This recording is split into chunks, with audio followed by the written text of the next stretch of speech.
Hey everyone, the Script Guy here, and today we're looking at the movie St. Clair. It all begins with Claire declaring that everything she said and did was by the will of God. A scene from her childhood flashes before her eyes. While walking in the woods as a young girl, Claire witnessed someone being taken out. Back in reality, Claire sings in a church choir. Afterward, someone takes photos of the girls, including Claire. Later, she waits at a bus stop. Her friends tell her it's pointless because the buses aren't running today. Claire notices her phone is dead, and immediately, a man pulls up in front of her. He claims he is lost and needs to pick up his daughter from a rehearsal. Claire suggests using a navigation app, but the man replies that his phone died and he rushed out of an important meeting just to avoid being late. Claire is surprised by his dirty clothes. He offers to compensate her for her help and give her a ride to where she needs to go. He tells her she has nothing to fear, as he is definitely not a maniac, but just a regular family man. This amuses Claire, and she gets into the car. As soon as they drive a few meters, the doors lock, the inner handles are broken, and a phone suddenly vibrates in his pocket, even though he just claimed it was dead. Claire asks him to stop the car at the bus stop, but instead, the man accelerates. Without wasting a single second, Claire attacks him using the seatbelt. The driver loses control, causing a major car accident. Afterward, Claire climbs out of the wrecked car and wipes away all traces of her presence. The man's fate turns out to be much harsher, because from the very beginning, he wasn't the hunter. Back in her childhood, she didn't just stand by either, eliminating a killer. Upon returning home, Claire destroys all the evidence. Judging by her calm behavior, this is clearly not her first time. A friend named Juliana is already visiting and waiting for her, as they were supposed to study for exams together. Juliana asks why she is so late. Claire pretends she was waiting for her at a cafe, but couldn't send a message because her phone died. Since it's already late, Juliana prepares to leave, suddenly remembering that the cafe was actually closed today for a private event. It becomes obvious that Claire lied to her. When Claire enters her room, she senses someone's presence. It is the ghost of Bob, one of her previous victims. Bob warns her that the new victim will bring huge problems in the future, so she better be ready. Claire doesn't pay much attention to Bob's advice and orders him to get out. A new day arrives. The friends discuss Teresa Holmes, who went missing last year. The person behind her disappearance used the exact same trick, showing a photo of a daughter and asking for directions. Claire instantly realizes who she eliminated the previous day.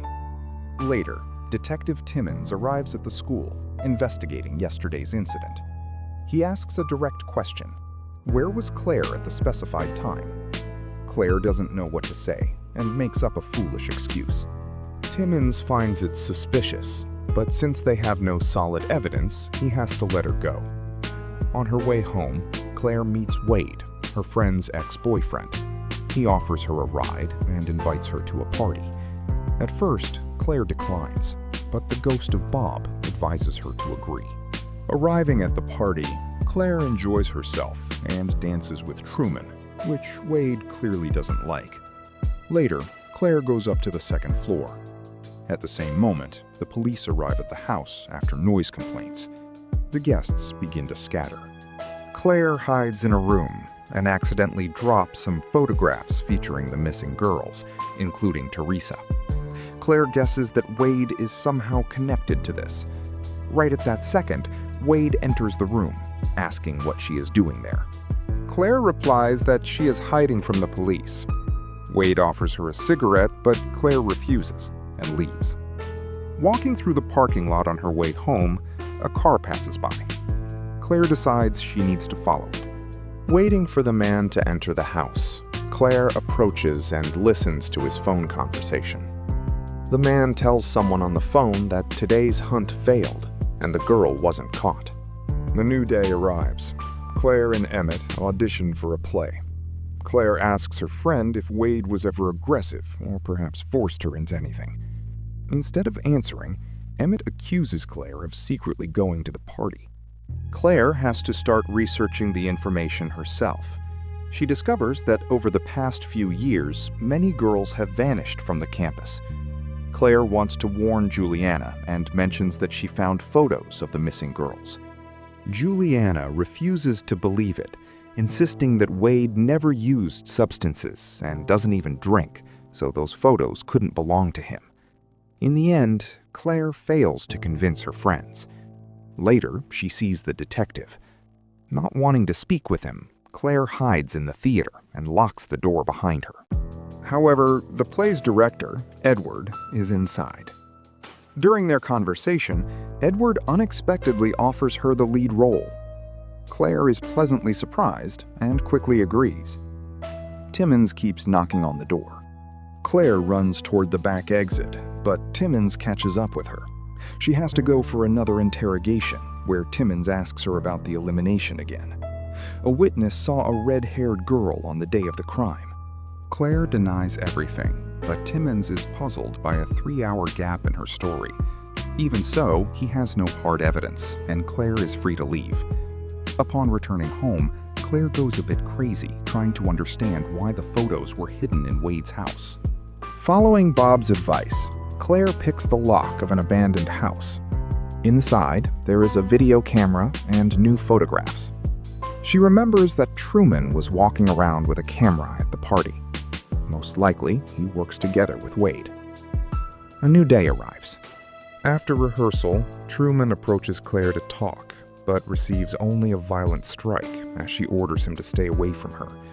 On her way home, Claire notices a missing person flyer for her friend. Claire is in complete shock because she tried to protect her, but in the end, Juliana vanished right from her home. Grandma Gigi searches Claire's room and finds a bloody knife. Moreover, a strict curfew has been introduced in the city, so she cannot leave the house to search for her friend. Gigi shows her the knife and demands an explanation. Claire cannot tell the truth. Gigi fears for Claire's safety and forbids her from leaving the house, as she already lost her own daughter. In despair, Claire escapes anyway and reaches the church, where she apologizes for her actions and asks to be shown the right path. Suddenly, a statue takes on Juliana's face. This gives Claire her main goal, to find her friend. Claire breaks into Truman's house, ordering him to reveal who ordered the photos and why the camera was in the abandoned building. He explains that it was stolen at the party and he didn't take those photos. Then Claire shows a photo of an unconscious girl. Truman reiterates that he is not involved, but recognizes the background. It turns out photo shoots for a specific advertising agency used to take place there. Having obtained the address, Claire heads straight to the house, hoping Juliana is being held there. A stranger opens the door. Claire pretends to be an innocent girl looking for her friend and asks for permission to use the restroom. Once inside, she asks for a glass of water. The man immediately spikes the water with a substance. Claire drinks the water and passes out rather quickly. Waking up, she sees Juliana and overhears a conversation involving a man named Randall and a highly influential person on the phone. Randall is the identical twin brother of the man she eliminated a few days ago. The brothers ran a business trafficking young girls for wealthy people. After the brothers' death, a new person joined them. Randall orders a transport car, which will arrive in an hour. While the men are distracted, Claire frees herself and begins fighting the villains using any objects within reach. She even manages to grab a gun. Randall threatens to eliminate her friend. Claire cannot risk her friend's life, and suddenly a siren wails near the house. Claire calls for help, but she didn't know yet that Timmons is on the criminal's side. Since nobody is going to help her, Claire opens fire. Timmons gets terrified and runs away. Claire helps her friend break free and waits for the press, telling them that the police are working together with the bandits. The next day, Claire returns home, where Timmons is already waiting for her, having eliminated Gigi. He offers her a deal to work together, as he already knows that Claire took out the previous men. An enraged Clear replies that he took away the most precious thing she had. She runs into the kitchen, where the second round begins. However, Timmons is much stronger. He delivers several blows and pushes her into the pool, thinking he has won. Seizing the moment, Claire leaps out of the pool, sneaks up from behind, and eliminates Timmons. A couple of days later, Juliana returns to her studies, while Claire prepares for the play, where Bob visits her. He knows Gigi is gone, but assures her she is watching from heaven. However, she must understand that the dark secret of the town is not yet revealed, and she will have to complete one last task, giving her the password to her friend's phone.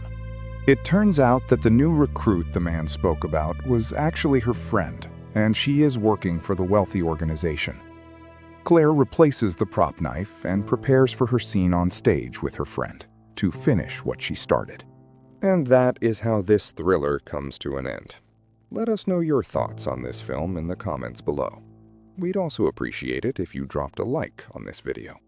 The Script Guy will be back very soon. Bye.